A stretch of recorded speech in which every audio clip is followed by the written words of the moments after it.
कितने सारे real life cases आते हैं जिसमें किसी मोबाइल ऐप की वजह से लोग अपनी जान लेने को मजबूर हो जाते हैं। कोई छत से गिर गया, किसी ने चाकू से खुद को मार लिया, तो कहीं पे पूरा परिवार खत्म हो जाता है। लेकिन आज तक किसी को पता नहीं चला ये ऐप बनाता कौन है, ये लोगों तक पहुँचते कैसे हैं। इसी सवाल का जवाब देने के लिए एक जानलेवा कॉन्सेप्ट पे कोरियन फिल्म इंडस्ट्री ने खून जमाने वाला खतरनाक शो बनाया है, जो सीधा आपके घर और नेटफ्लिक्स रिलीज हो चुका है, जिसे हिंदी डबिंग में देखना बहुत जरूरी है। क्योंकि मुझे नहीं लगता पिछले कई सालों में इतना इंटरेस्टिंग, डिफरेंट, यूनिक और दिमाग घुमाने वाला आइडिया आपने देखा तो दूर सोचा भी नहीं होगा। ऊपर से कोरियन सिनेमा वर्ल्ड में सबसे फेमस है हॉरर मूवीज के लिए। The Wailing, Exhuma, a Tale of Two Sisters, Conjuring भी इनके सामने सर झुकाता है। अब उस लिस्ट में एक और नाम जोड़ लो, इफ विश इज गुड किल। ये नेटफ्लिक्स की नई सीरीज है जिसमें टोटल 8 एपिसोड्स कहानी चलेगी, जिसके दी एंड तक आप 5-5.5 घंटे में पहुंच सकते हो। कोरियन शो स्क्विड गेम याद है ना? चौंकना मत अगर आने वाले दिनों में ये नया शो उससे भी ज्यादा फेमस हो जाए, तब उछल उछल के सबको बताना कि मैंने तो ये कब का देख लिया। पोस्टर देखकर समझ आ जाता है ये शो एक हॉरर सस्पेंस थ्रिलर है जिसमें सुपरनैचुरल चीजों का भयंकर तड़का लगाया गया है। डेंजरस वायलेंस के लिए वार्निंग देना बहुत जरूरी है, क्योंकि मार काट के सीन में वीएफएक्स इतना जबरदस्त है कि देखने वाले को रियल लाइफ में ट्रॉमा हो जाए। बेरहम तरीके से लोगों को मारा काटा जाता है और कैमरा आपको खून की एक एक बूंद फील कराता है। कमजोर दिल वाले तो दूर ही रहना। ये कहानी है एक अजीबोगरीब ऐप के बारे में जो लोगों की डार्क विशेस पूरी करता है, जो बाकी दुनिया से वो बिल्कुल छुपा के रखते हैं। लेकिन हर बार जब एक इच्छा पूरी होती है तो तुरंत इस ऐप में 24 घंटे का टाइमर चल जाता है, और पता है उसके खत्म होने के बाद क्या होता है? विश मांगने वाले को मरना पड़ता है। यही तो शर्त है, जो मांगोगे वो मिलेगा, लेकिन उसके अगले 24 घंटे में तुम्हें खुद मरना पड़ेगा।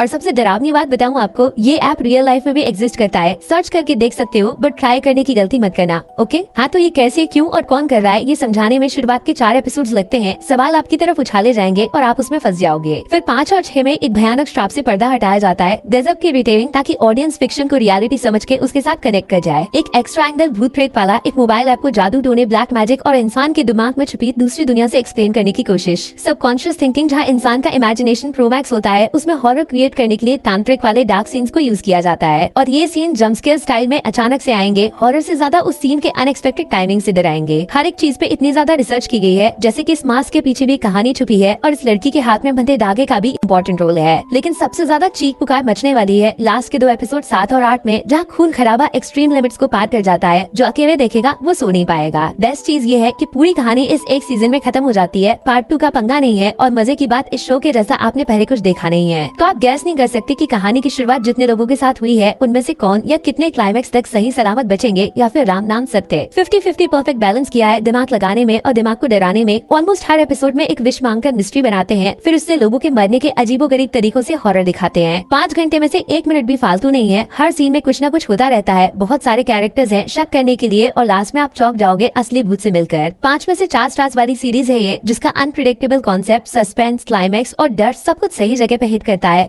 बस एक शिकायत, इस शो के कैरेक्टर्स थोड़े बेवकूफ लग सकते हैं। गारंटी है मेरी, एक बार देखना शुरू करोगे तो बीच में नहीं रुकोगे। बस चाय, मैगी और पॉपकॉर्न का इंतजाम कर लेना।